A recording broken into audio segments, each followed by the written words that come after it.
Upaya pemerintah Kota Gorontalo dalam melakukan pengelolaan persampahan sudah dilakukan melalui berbagai pelaksanaan program dan kebijakan yang menangani masalah sampah melalui dari pengadaan bank sampah dan pembangunan TPS 3R.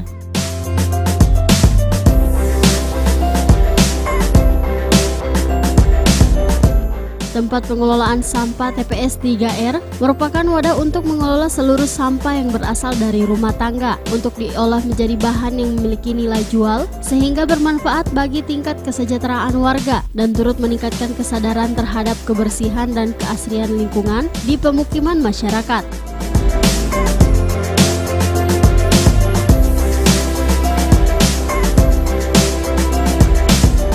Untuk saat ini, pembangunan TPS 3R ini sudah dibangun di sejumlah kecamatan dengan total TPS 3R sebanyak 7 unit, serta bank sampah yang sudah menjadi mitra pemerintah dan masyarakat.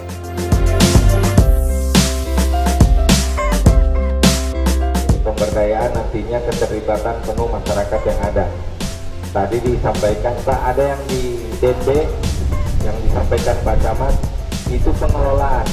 Karena di situ Pak, sampai saat ini kami akan melatih warga masyarakat di seputaran perumahan Pemulung yang dibangun Pak Wali kemarin, kurang lebih ada 35 warga masyarakat, rata-rata mereka pemulung, dan kemarin kami sudah lihat itu ada investasi, nanti ada yang dari Surabaya datang mau melatih proses pengolahan eceng gondok bentuk tali kapal. Sebab seiring dengan pertambahan jumlah penduduk, perkembangan jumlah masyarakat Kota Gorontalo, maka seiring dengan itu pula pertambahan volume sampah yang ada di Kota Gorontalo ini semakin banyak. Maka oleh karena itu kita melakukan berbagai upaya bagaimana supaya sampah-sampah yang ada ini dapat dikelola dengan baik dan kita mengurangi sampah yang dibuang sampai ke tempat akhir pembuangan sampah. Maka oleh karena itu salah satunya yaitu dengan cara TPS 3R. TPS 3R itu artinya tempat pengolahan.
Tim Liputan Advertorial Mimosa TV.